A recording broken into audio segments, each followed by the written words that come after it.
নদিয়ায় ভয়াবহ দুর্ঘটনা, বাস এবং ডাম্পারের মুখোমুখি সংঘর্ষে গুরুতর আহত একাধিক বাসযাত্রী।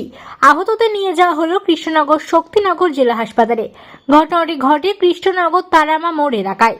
প্রত্যক্ষদর্শীদের মতে শনিবার সকালে কৃষ্ণনগর থেকে বাবলারিগামী একটি যাত্রী বোঝাই বাস 12 নম্বর জাতীয় সড়কে উঠে সঠিক রাস্তাতে না গিয়ে উল্টো দিকের রুটের রাস্তায় ঢুকে পড়ে এবং তখনই কলকাতা থেকে বহরমপুরগামী একটি ডাম্পার সজোরে ধাক্কা মারে বাসে। ঘটনাস্থলে সঙ্গে সঙ্গে গুরুতরভাবে আহত হয় একাধিক বাসযাত্রী।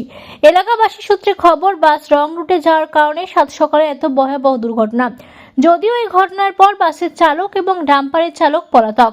ঘটনার খবর পেয়ে ঘটনাস্থলে পৌঁছায় কৃষ্ণনগর কোতোয়ালি থানার পুলিশ এবং স্থানীয়দের তৎপরতায় আহতদের নিয়ে যাওয়া হলো কৃষ্ণনগর শক্তিনগর জেলা হাসপাতালে। সেখানেই গুরুতরভাবে আহত হয়ে চিকিৎসারত রয়েছে একাধিক বাসযাত্রী। আপনার নাম? গণেশ সাহ। কি হয়েছিল ঘটনাটা? এখানে বাসটা ওই পাশ দিয়ে লং সাইড দিয়ে আসছিল, আচ্ছা, ডাম্পার ডামের সাইড দিয়ে আসছে। ডাম্পার বহুত জোরে ব্রেক মেরে বাঁচাতে কেউ পারলো না বাইরে। ও পুরো ডাম্পার যখন স্পট হয়ে গেল, ও তখন মাথাটা দিয়ে কাটিয়ে দিল। আচ্ছা, তখন আর ড্রাইভারের কিছু করার ছিল না ডাম্পারে। আচ্ছা, তখন ডাম্পারের সঙ্গে পেটে লেগে গেছে। আচ্ছা, কতজন ইনজোর হয়েছে? যতজন বাসে ছিল প্রত্যেকের ইনজয় হয়েছে। তার মধ্যে একজনের পা পুরো ভেঙে গুড়িয়ে দিচ্ছে, মানে যে সামনে বসছিল। আনুমানিক কতজন ছিল বাসে?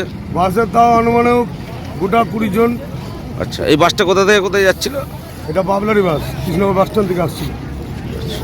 এই জায়গাটার নাম কি? এটা টার্গেট তারামার সামনে।